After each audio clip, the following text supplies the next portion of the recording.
Kenny Harmon had been the heartbeat of Western Plains manufacturing for 22 years, a lead foreman who knew the ins and outs of every machine, every maintenance schedule, and every corner of the sprawling factory. He was the one they called in when things went wrong, the man who made sure production ran like clockwork, but none of that mattered anymore. It came in the form of an email, a cold, impersonal notification from HR. "Your position has been eliminated." The words flashed across the screen, and for a moment Kenny couldn't process them. He scrolled through the message again, expecting to find an error, but there it was, as clear as day. He had been replaced. Kenny had heard rumors, of course. Western Plains was struggling to cut costs, and they were going to start letting go of some of their higher-paid long-term employees, but he never thought they'd come for him. After all, he was the lifeblood of the operation. The company had been running smoothly for years under his watch, or so he thought. The anger didn't come right away. First there was disbelief, then a crushing sense of betrayal. His loyalty had meant nothing. He had spent more than 2 decades building the company, and they had discarded him like a piece of equipment that had outlived its usefulness. His supervisor, Leonard Wright, had been the one to deliver the news in person. Leonard, a newcomer with no real understanding of the plant's intricacies, had come in promising change, promising a fresh perspective. What that really meant, Kenny now understood, was a cheaper, more expendable supervisor. The pain of the dismissal would come later, but in that moment all Kenny could think about was how they had thrown away everything he had worked for. And he wasn't about to let them get away with it. 6 months passed, and Kenny watched from the sidelines as Western Plains slowly began to implode. The plant, once a well-oiled machine under his care, had turned into a nightmare. Machines broke down, maintenance schedules went ignored, and the workers were left scrambling to keep the line moving. Kenny had been replaced by Jason Weber, a man with no real experience in managing the floor. Jason was young, eager, but completely out of his depth. Under his leadership, the plant's performance slipped rapidly. The equipment failure was no longer an occasional issue. It had become the norm. Every day, something else would break down. The workers were frustrated, the clients were beginning to complain, and the once proud company was now teetering on the edge. Kenny couldn't sit idly by anymore. He'd watched it all unravel from the comfort of his couch, but something had to be done. Jason had tried calling him for advice, but Kenny had remained distant. It wasn't his job anymore. But the moment he heard about the hydraulic press failure, the press that was the heart of the plant's production line, he knew the time had come. The press had gone down in the middle of a production run, and the plant had come to a screeching halt. Kenny felt the familiar rush of adrenaline. This was the breaking point, the one he had been waiting for. It was clear now. The company was in deeper trouble than anyone had realized. Kenny didn't hesitate. He picked up the phone and dialed Jason's number. "You need me," he said, his voice a calm contrast to the chaos on the other end. I don't know what to do, Kenny," Jason replied, his voice cracking under the pressure. "It's falling apart and I'm failing them." Kenny didn't respond right away. He was already on his way to the plant. When Kenny arrived at Western Plains, it was as if the entire factory had fallen into a stupor. The floors were eerily quiet. The machines stood silent, their hums gone, replaced by the occasional curse or panicked shout from the workers. Jason was waiting for him, his face pale, his eyes bloodshot. "Kenny, thank God you're here. I don't know what to do. The press is down, production is halted, and I can't even get the maintenance team to fix it." Kenny nodded, his eyes scanning the room. He could already tell what had gone wrong. The press, the heart of the factory's operations, had failed because of months of neglected maintenance that he had once carefully scheduled. This wasn't just a technical failure. It was the culmination of poor decisions, cost-cutting measures, and disregard for the systems that had worked so well under his supervision. Kenny walked over to the press, studying it for a moment. The problem was obvious. There were numerous signs of neglect, worn-out parts, grease stains, and frayed cables. The kind of issues that had once been addressed long before they became serious problems. Jason stood behind him, nervously shifting from foot to foot. "This is bad, isn't it?" he asked, his voice trembling. "Worse than you think," Kenny replied quietly. He paused, letting the gravity of the situation sink in. But I can fix it. But I need something in return. Jason's eyes widened. What do you need? I need your full support. I need you to document everything, every cost-cutting measure, every maintenance request that was ignored, everything.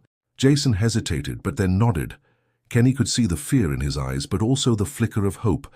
Kenny had always been the one they turned to when things went wrong, and now they had no choice but to turn to him again. The plant's problems were no longer just technical, they were systemic. It wasn't just the press, it was everything. The equipment was breaking down, production was down, and morale had hit rock bottom. Kenny knew he had the leverage he needed to force Western Plains to face the consequences of their decisions. He reached out to George Lawson, a former client who had now moved on to work for one of Western Plains' biggest customers, Meridian Energy Solutions. Kenny had always respected George, and he knew that if he could get George on his side, he could create enough of a ripple to make the company feel the pressure. They met at a local diner. Kenny slid a folder across the table to George, containing photos and documentation of the defective pressure valves that had been shipped from Western Plains in recent months. Valves that would soon be installed in Meridian systems. Kenny watched as George studied the photos, his expression darkening with each passing second. "This is serious, Kenny," George said, his voice low. "If this gets out, it could damage our entire relationship with Western Plains. Safety comes first." "I know," Kenny replied. "All I'm asking for is a quality audit. You need to see for yourself what's happening over there." George nodded slowly. "I'll talk to the board. But you'd better hope this doesn't come to light before we get ahead of it." Kenny's plan was slowly taking shape. He had connected with the right people, planted the seeds, and now he needed to make sure that the company's negligence couldn't be ignored any longer.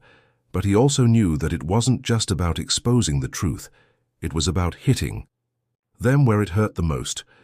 Meridian Energy was a big client. If they pulled their business, it would send shockwaves through the company. The safety board was already getting involved, and Kenny had planted the idea of an audit in George's mind. The pieces were falling into place.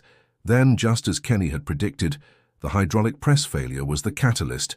The plant ground to a halt, and the company was scrambling. Leonard Wright called Kenny, asking him to come back in as a consultant. "I'll be there in an hour," Kenny said, but there were conditions. "I want full control over repairs, my team, and access to maintenance records for the past 6 months. Leonard agreed, thinking it was just a matter of fixing the press. But Kenny had bigger 3 days. That's how long it took to fix the press. During that time, Kenny worked tirelessly, using his knowledge of the system and his team's expertise to put everything back together. But it wasn't just about fixing the press. It was about making sure the company knew that they couldn't escape the consequences of their actions. Meridian Energy had already suspended their orders. The safety board had launched a full-scale investigation. Kenny's emails, the documentation, the photos, everything was out in the open. On the 3rd day, Leonard was gone, reassigned to corporate headquarters. Jason remained, but his role was significantly reduced. The company had no choice but to respond to the mounting pressure. Then Thomas Whitfield, the new operations director, called Kenny into his office. "You've done impressive work, Kenny," Thomas said. "We've reviewed your documentation, and we want to offer you a position, Director of Manufacturing Operations." But Kenny wasn't interested in a title. He didn't need their money or their power. He just wanted to rebuild what they had destroyed. The final pieces of Kenny's plan fell into place. With the safety audit complete, the evidence against Western Plains was undeniable. The company was in free fall, and the higher-ups had no choice but to face the consequences of their actions. Kenny knew that the moment of reckoning had come. The boardroom meeting was scheduled. The executives, who had once treated him like a disposable cog in their corporate machine, now found themselves cornered. Kenny stood outside the conference room, the weight of his strategy bearing down on him. He wasn't just fighting for his reputation anymore, he was fighting for the workers who had been abandoned, for the integrity of the company, and for the truth that had been hidden for far too long. When the doors opened, Kenny stepped in with the folder of damning evidence, his back straight, his gaze unwavering. The executives were seated around the long mahogany table, their faces tight. With concern, Jason sat at the end of the table, looking like a man who had just crossed into enemy territory.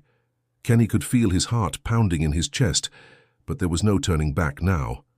The moment had arrived. "Thank you all for gathering here today." Thomas Whitfield, the operations director, began, his voice shaky but trying to maintain control. "We know the company is under scrutiny, and we're doing everything we can to address the issues." Kenny didn't waste time. He opened the folder and slid it across the table. "This is everything," he said calmly.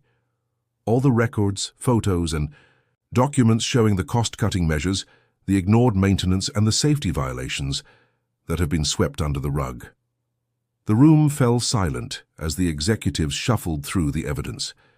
Kenny watched them carefully, reading their faces like a book. Some looked guilty, others defensive, but none were prepared for what was coming next. "Here's the thing," Kenny continued, his voice steady and strong. "You all knew. You knew about the safety violations. You knew about the cuts, the ignored warnings. And now people are paying the price, the press, the machinery failures, the lost contracts. You've caused irreparable damage to this company. But more importantly, you've put people's lives at risk." Thomas shifted in his seat, clearly uncomfortable. "We were just trying to improve the bottom line." Kenny cut him off, his eyes cold. "That's exactly the problem. You were so focused. On profits, you forgot about the people who keep this place running. You used them like pawns in your game." A murmur spread across the table as the gravity of the situation sank in. Kenny's words cut through the tension like a knife. But he wasn't finished yet. "He had one more card to play, Jason," Kenny said, turning to his former colleague. "You knew about this too. Don't act like you're some innocent bystander. You were complicit in this mess." Jason's face flushed, and he opened his mouth to speak, but Kenny wasn't giving him the chance. "You signed off on the cost-cutting measures. You ignored the red flags. You allowed the workers to suffer because you were too afraid to stand up to them," Kenny pressed. "But now it's over." Jason looked around the room, visibly shaken. He had no escape. Every action he had taken was laid bare in front of him. The company was crumbling, and he was standing at the center of it all. The room was electric with tension. Kenny took a deep breath, feeling the power shift. The executives were no longer in control. They were on the defensive now, forced to answer for their failures. Kenny had exposed the truth, and there was no way they could deny it. He didn't need to wait for their response. The damage had been done. Kenny knew that the board would be forced to act, that the media would pick up on the story, and that the company's reputation would be in tatters. But his job wasn't done yet. As he stood up, Kenny gave one final look to the men and women around the table. "This is your last chance," he said, his voice sharp and decisive. "You can resign, face the consequences of your actions, or you can try to fight this. But know this, you will lose." The executives looked at each other, but no one spoke. They knew they were beaten. Kenny left the room with his head held high. The battle was over, and he had won. It wasn't just about the job anymore, it was about justice. The factory would be rebuilt, the workers would be protected, and the corrupt executives would be held accountable. And Kenny Harmon, the man they thought they could discard, had turned the tables, reclaiming his power and securing his legacy. The plant might have been broken, but it could be fixed. And Kenny would be there, leading the charge to rebuild it from the ground up. As the doors closed behind him, Kenny finally allowed himself a moment of peace. He had done it. The company and his own sense of justice had been restored.